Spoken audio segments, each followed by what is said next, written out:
Hi, welcome to the Record Online Q&A session for the student body president candidates. I'm Jeffrey. Why don't you guys introduce yourselves first? Sir? Oh yeah. All right. I'm Kyle Roshankish. I'm a two-year upper mid. I play soccer. I run track. I'm the class president of the upper mid class, and I'm also, not many people know this, but I'm one of the heads of Lookbook, which right now we're working on our three-step plan to 1 million followers. Oh, wow. So, I'll keep you in the loop about how that goes. It's very exciting. My name is Tanami Penfold. I am a three-year upper mid from Australia originally. I work with Kyle in class council. I do a bit of work with the alumni office. I work with Blue Stockings, and I'm also on the Council for Diversity and Inclusion. I've lived in Memo, Red Lick. Go through a lot of stuff. So what made you guys decide to run for president? I can actually speak on behalf of this. It's a long story, but I'll try and make it quick. Because I was informed over the summer that Izzy wasn't going to come back.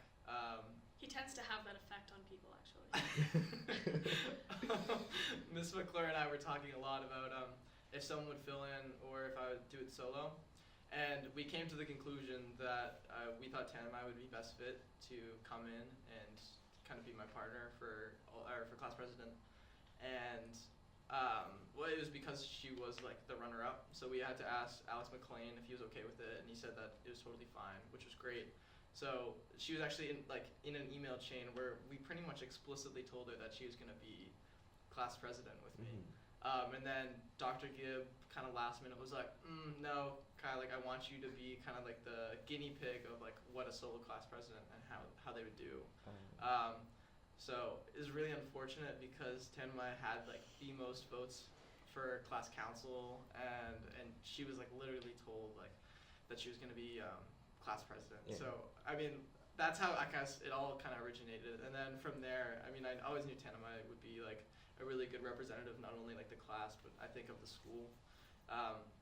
And it actually took a while to convince her, because one thing that she really wanted to focus on was whether or not she would put in 100%, because she wouldn't want to run for something that, that she's going to only do a little bit of the work. So it took about 2 weeks, but she finally came around to it and decided that she's going to go full throttle and, give it 100%. So I was thrilled to hear her say that. Yeah, we worked together a lot like this year also, like being on class council, and especially because Kyle was, doing it alone. The class council this year as a whole really like stepped up, I think, in duties. And it was good for us to see like how we worked together, and I would say it was pretty good. That's great. So you mentioned that you're the upper mid class president, the only one, which is very impressive, by the way. Thank you. So that sort of gives you an advantage because you've been through this before. So what else do you think that you guys are better than the other pairs? What makes you better than them, and what makes you more, qualified? I definitely think the experience that both of us have makes us qualified, but beyond experience, I think it's more about relationships that we have already. So Kyle, for example, like being the upper mid class president, already has very strong connections with Mr. Bradley, Dr. Gibb, Dr. Droz. My work on diversity and inclusion, I've done a lot of work with Dr. Myers, Mr. Bradley also. And I think this year there was a big transition in administration at the school, and it was kind of like a transitioning period at the beginning of the year for the whole student government to get used to that again. But I think an advantage that Kyle and I would have is that we don't have that transition period. We already have those relationships. We've been through policy making. We've had tough conversations. We've voiced student opinions. Like, we've been through all of this, and we have those relationships already, that this transitioning period would essentially be pretty easy for us. Anything you want to add? I guess what I'd like to add is, I think not only like will we get rid of that transition period, which after elections are over, you spend a good month with the all-school president, the former all-school presidents, trying to figure out how to manage your time and work with these officials and also voice the student body opinion. And I do think it takes longer than a month. A lot of people have to spend a good bit of the fall to transition. So again, eliminating that would be huge. But also I think Tanami do reach a lot of the student body. I mean, Tanami's always at games. I'm a proctor in Koi, so I get to see a lot of lower mids and preps. So I think we also have that outreach where it's not like, we're consolidating just one group of the student body and just kind of hearing them. Yeah. I think we kind of reach a good amount of people. So what do you think are some of the most important values as being a student body president at Hotchkiss? Yeah, I think something we've talked about a lot is this year, one of the main things that we've been thinking about is how this year a lot of the changes and a lot of the initiatives that have happened in a really positive way have been student-run, student-led. And Kyle and I take that really seriously, and one of our main goals is for next year to continue that idea of student-led change. And so in that regard, we wouldn't want to be directors and leaders of change. We want to be facilitators. And I think that that's super important, that people don't view the student body presidents as the ones in charge, the ones directing everything, rather the connection and the liaison between the students and the administration. And like, as you already said, like, that's something that we think we already can do pretty well, but I definitely think that's super important to be a facilitator, not a director. Mm-hmm. I mean, if you looked at the new interdome policy this year, the student presence in changing that policy was huge. StuFac was packed, and we, Dan and Kaylin did a great job of making sure that the student body was heard, and we want that to happen more and more frequently next year. Because the power that the students actually have when combined together and unified is massive, and it's something that can't be tamed, and it's something that we want to help facilitate, because it is hard bridging the gap between the students and administrative members. But I think that because Tanami and I have already worked with kind of all the people in administration, I think we can bridge the gap pretty successfully. Would you mind sharing like a little bit of your master plan next year? Is there anything big that you guys want to do that do you mind telling us before your big speech? Yeah, I mean, like our main platform really is this idea of having the students voice their opinions and having the students take action themselves. I think there are a lot of hot button issues right now going on in the school. I mean, some things that we've been talking about are interdorming, sleepovers, vertical housing, traditions, stuff like that. But all of these things are all things regarding student life, and it's not necessarily the academics or like the class schedule. It's student life. And I think for us, we hear among students, like talking in the dining hall, talking to us about their concerns, and it's all the same patterns. And so I think next year, one of the biggest things we want to focus on is that student life and all those aspects that I was talking about before, and getting more students involved and stuff like that. Mm-hmm. And with saying that, it's not like we're just gonna sit back and wait to hear everyone's ideas and something like that. Like, we're still gonna be very present. We're gonna still be very active. We're gonna be out there really pushing on, again, those hot button issues. But we also realize how important it is to have that student kind of help and aid, and we want to hear everyone. And when people are really passionate about something that they want to change, we want to funnel that and kind of use that power to make sure that we have effective change, because we know how successful it can be. Yeah. So you both mentioned a lot of hot buttons are going on at school right now, especially during the fall. The interdoming policy, the Taft week fiasco. So a lot of people were wondering. I mean, Dan and Kate did a really good job, fixing the problem that happened over the summer. But do you think it'll be possible to avoid something like that to happen in the future? I think there was a big lesson to be learned from what happened this summer, and that was when you don't consult the students, they're going to erupt. And I definitely think that the reaction in some ways was negative, and it could have been dealt with in a better way, but generally the lesson was like, involving student input is always the way to go rather than sneaking it under. And I think, especially like with Kyle's work that he's done this year, you could probably speak on this better than I could, but getting those relationships with those faculty and being able to have those honest conversations of what you're proposing is a bad idea. The interdoming policy, for example, was consulted by people on diversity inclusion, but everyone on diversity inclusion was against it and said, no, this is not a good idea. But no one knew that they had been consulted. I think having that transparency where this is a policy that we want to put in place, or this is a policy we want to change, having the presidents involved, having councils involved, and then once it moves past the developing stages, having the students involved before it's actually put in place. And whether that's a policy that needs to be changed or a new policy or a policy getting rid of it, it doesn't matter. We we need to have student opinion, and I know that sometimes it can be hard because something's more confidential than others, but essentially, like, this is where we live. It's not just a school, this is a community that we live in, and people should be aware of the things that are going on and changing around them. Yeah, and like Tanami said, I can speak a little bit more on this. The conversation about accountability is something that Dan and Caitlin really pushed after the whole internorming fiasco. Something that we want to really include and make sure is completely out there and everyone knows about it is the new StuFac Constitution, which is still being worked on. It's kind of in like a final draft stage, and I'm not sure if it's going to be released at the end of this year or if the new all school presidents are going to kind of submit it next year. But because there was a little issue between if a new policy is going to be enforced, how it has to go through at least one StuFac to generate kind of student opinion and student feedback. So we're really going to make sure that, you know, we've been cracking down on how policies can be formed outside of school, like during summer or even without student kind of involvement, and how it's actually really important that you have student involvement. So, I mean, the conversation has already been started in regards to that, and it's something that we definitely want to continue for next year. Yeah. So you mentioned student involvement. How will we make yourself more approachable to the community so that, you know, students feel more comfortable sharing ideas with you guys? You know, for example, you know, office hours that people had before. Do you guys have any other ideas that, you know, can get the student body closer to you guys?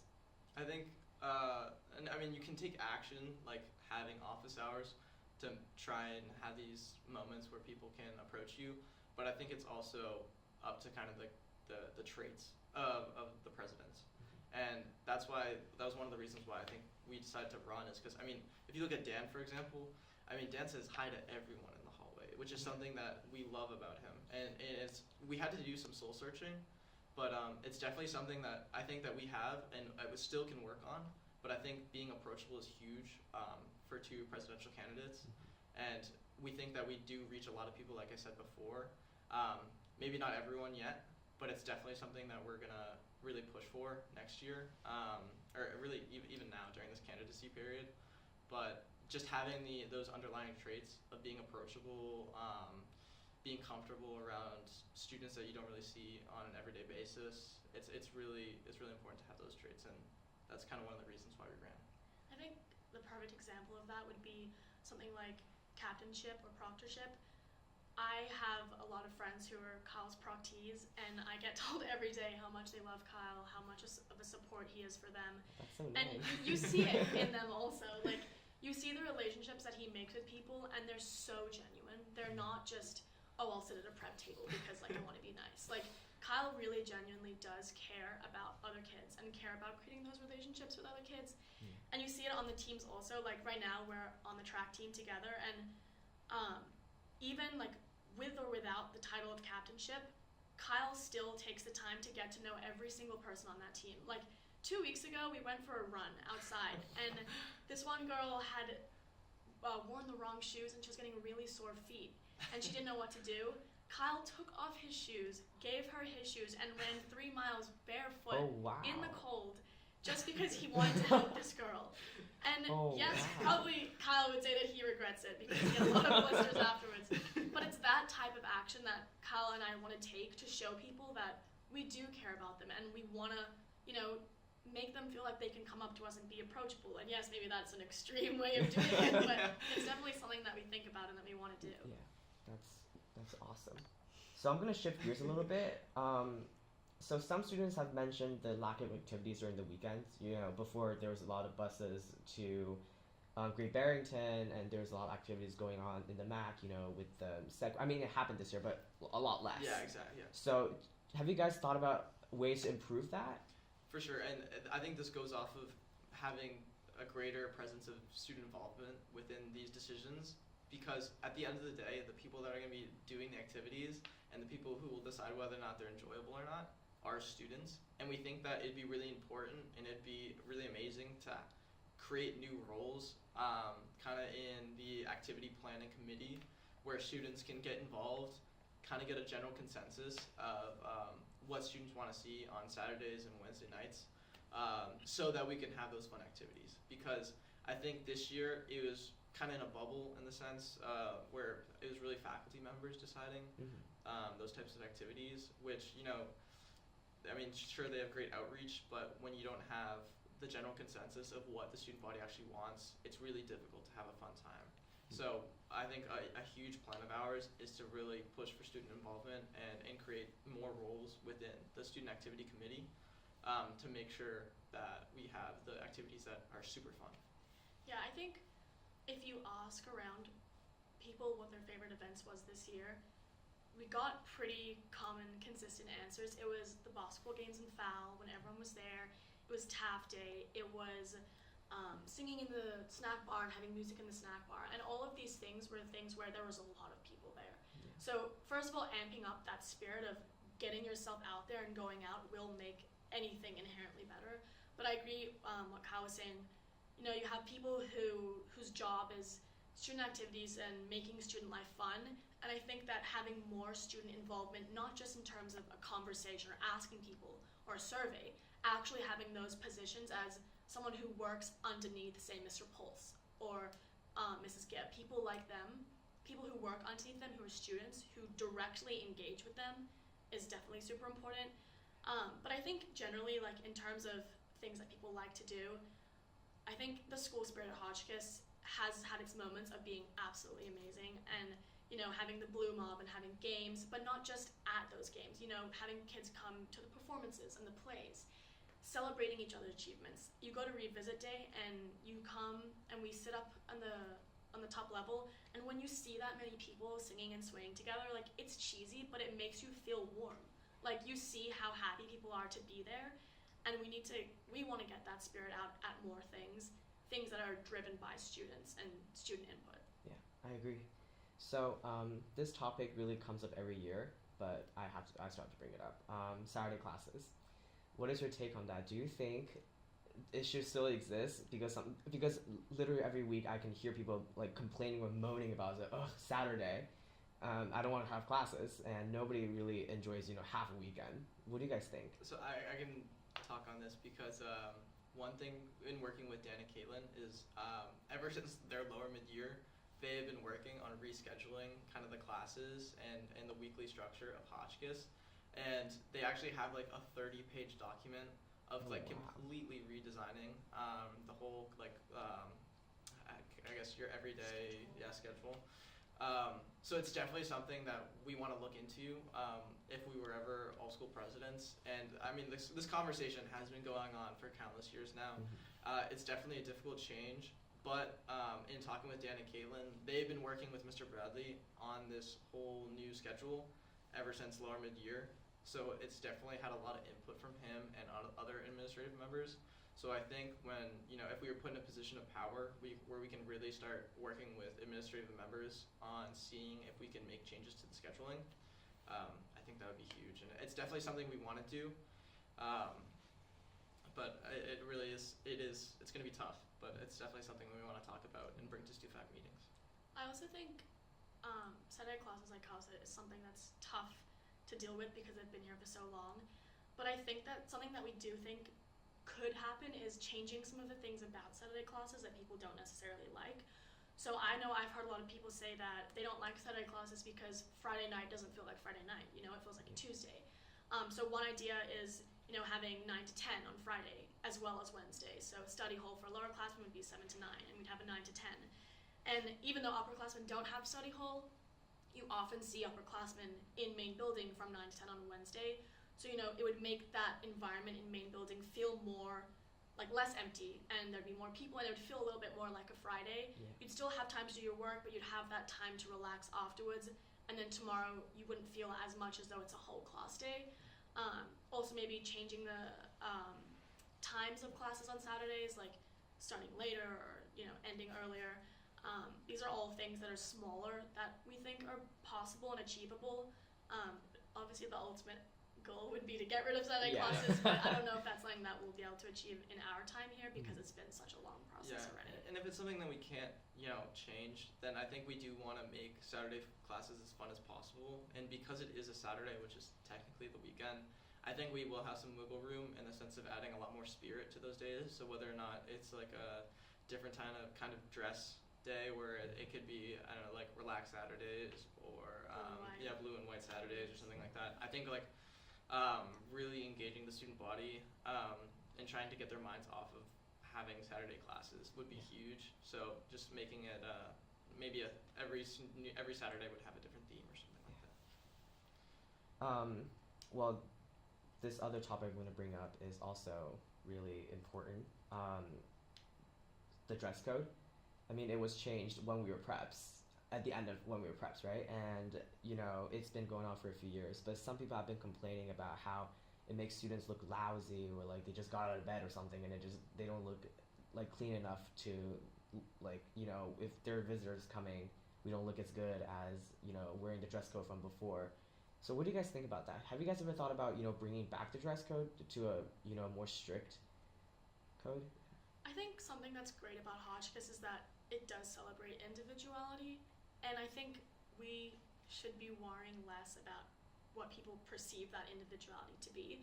I definitely think that having sweatpants and wearing like sweats to school is not necessarily the best look, but I think having also the super conformative, preppy jacket and a tie, skirt and a blazer, like that's not the way that some people are. And I think making them conform to a type of style is not Hotchkiss, and it's not something that we should be doing. I definitely think that the dress code has been bended a lot, but I also think that if people are looking presentable and they're doing it in a way that reflects them as a person and they're expressing themselves through their dress, that's something that we should be celebrating, not hiding. I think, yeah, dress code is a norm that is slowly fading away. When you look at other schools in the area, it's not like we are the one school that like is like super relaxed and it's like, what are these kids doing like in their sweats and whatever. Like, no, other schools are doing that. Other schools are taking roots on becoming, you know, less formal and having that button down and stuff like that.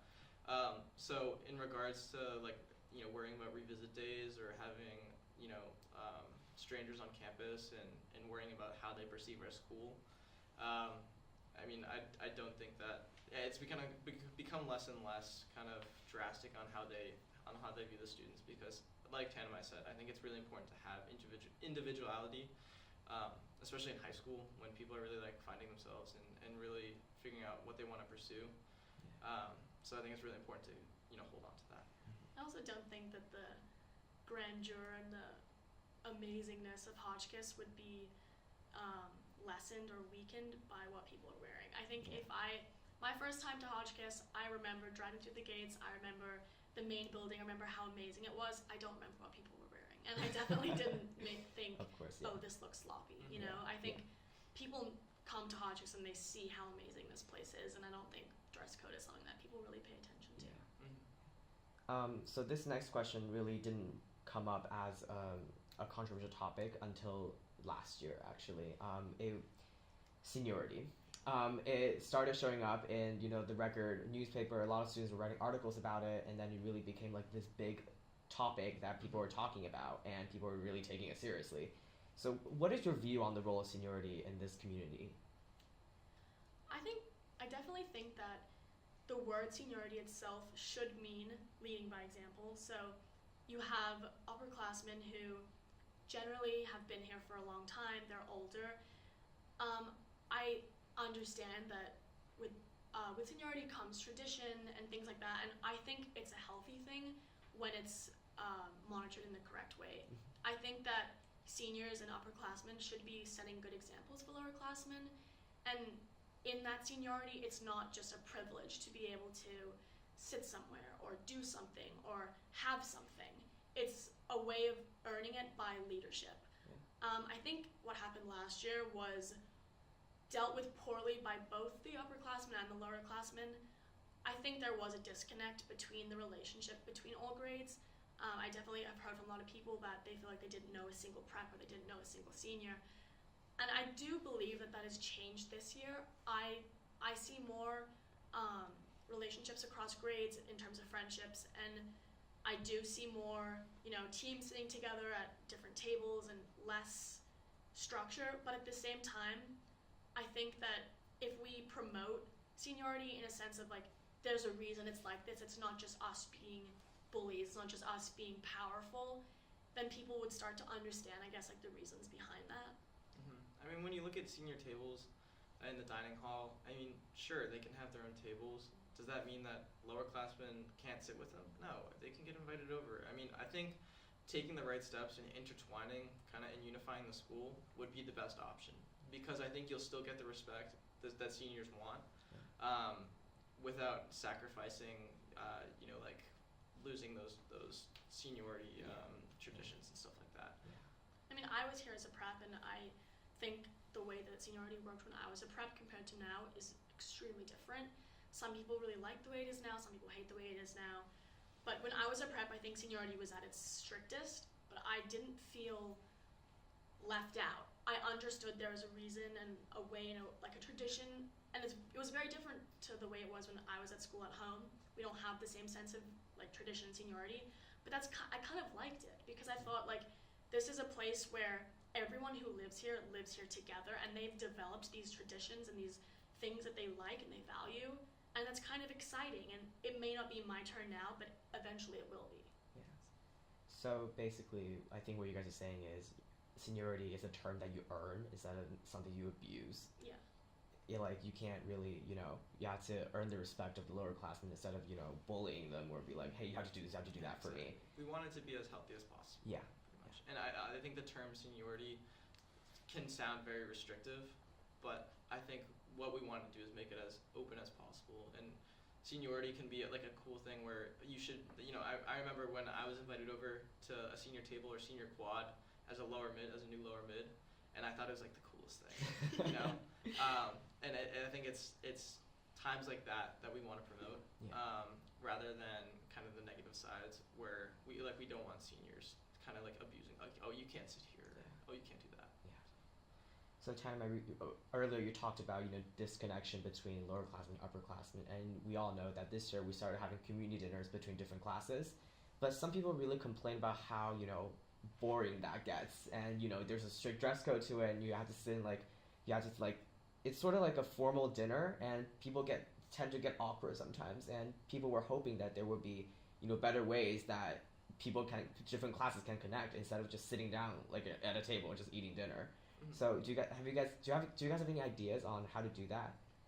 Yeah, I think something besides community that we've been talking a lot about is vertical housing. There was a lot of positivity about vertical housing in terms of student opinion. I know the majority of kids really liked it because it gave them the opportunity to meet kids in other grades, and whether that's vertical housing by floor or by dorm, like that's a decision that would take a longer thinking process, but that's definitely something that we've been talking about.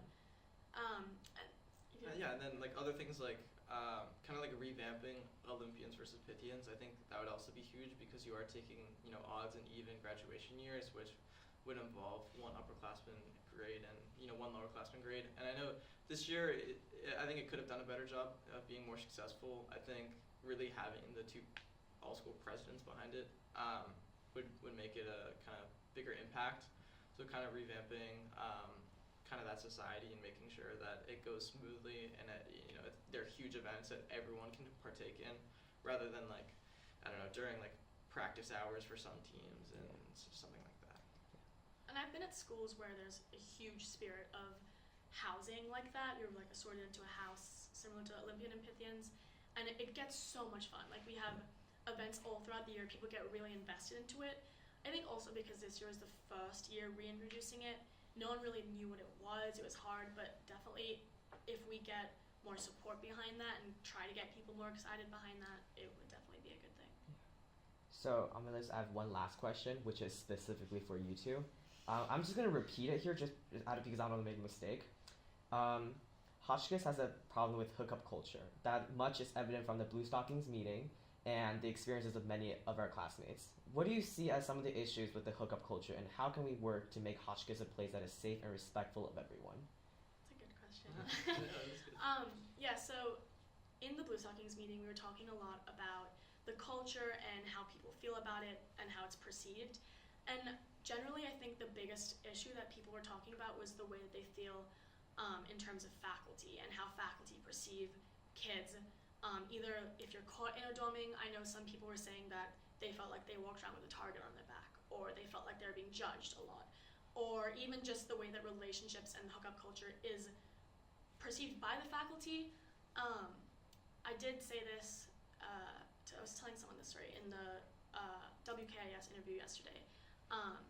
There was an instance where a member of the administration was saying to a large group of kids, the almanac specifically, outright, very clearly says Hotchkiss is not the place for sexually intimate behavior. And I said, oh, could you please point out where the almanac says that? Because I don't think I've read that. And the answer was, oh, well, it doesn't say that, but it's implied. And that is just such a problem, in my opinion, because we can't be implying something and have our policies telling us something different. I think, obviously it's hard that we're at a prep school, but I think that generally the culture that we are getting from the faculty is it's bad, it's unnatural, it's not the place. And I don't think that that's how the students feel, and I don't think that's how a lot of the faculty feel, yet the policies and the people who are in charge are telling us that that's what we should be thinking. And that's what I was talking about at the Blue Stockings meeting. And at that meeting, there were several administration members there. Dr. Droz was there, Mrs. Cooper was there, and I know a lot of other faculty have had conversations about this. And I think the main priority for us, like as students and as a community, I guess, would be to stop the stigma and the awkwardness of that. I understand, like, the people we're living with are also our teachers, so it's not the same that it would be at home, but there's such a tense and awkward culture around that makes it so unhealthy. Yeah. Mm-hmm. And then, kind of looking at the almanac, and speaking with Dan and Caitlin and other class presidents, this is something that for next year, if we were presidents, we'd want to shed light on. We want to make it very explicit what you can and can't do. I mean, as well as kind of like juuling and stuff like that. We want to. I think there's a lot of gray area in the almanac in regards to punishments for those and for hookup culture. So next year, I think there should be a huge push, and it's something that we're really looking into in regards to hookup culture and making sure that the student body knows kind of what is acceptable, what isn't, and how it'll play out if something goes wrong. But I think working with administrative members to make sure they know kind of how we feel about hookup culture at Hotchkiss, and then faculty, and then kind of combining the two opinions in creating some sort of reform in the almanac, I think that'd be huge. Yeah, and in terms of that, an idea that was discussed, I had this discussion with some of the people who came to the Blue Stockings meeting, was take interdoming, for example. If, I guess the umbrella term that the administration is using for things like interdoming is safety, we want to make sure you're safe, and we don't think it's safe. If that is truly the reason, then why is there like a punishment for being caught? Why is it not like, let's talk about like, are you okay? Are you safe? Do you feel uncomfortable? And then discussing, okay, how do we put you in a position where you don't feel like you have to break a rule to have privacy? And so that's something that we want to look into, not, I know it's hard because when you have rules and you break the rules, there usually should be some punishment, but instead making that, I don't want to say rehabilitative, but it's like having a conversation about what happened instead of you're in trouble because what you did was wrong. Yeah. I think those two outcomes display very different attitudes, and kids see those different attitudes, and I think that's something that we really want to look into. Yeah, I agree. I think one of the biggest problems at Hotchkiss this year especially is a misconnection and miscommunication between the faculty, the administration with the students, and 100%. I really hope if you guys become president, you guys can fix that. Definitely. Yeah. Is there anything else you guys want to add before we're finished? We're just excited. Yeah. We're just excited for the future. Yeah, I think this has been a long process, not in a bad way. I mean, like from the beginning of this year of us being a partner, and I think we're both just really excited to possibly have the opportunity to work together in a leadership position next year and help support people at the school and make it the best that it can be. Definitely. Well, good luck to you two, and thank you for coming. Thank you so Thank you. much.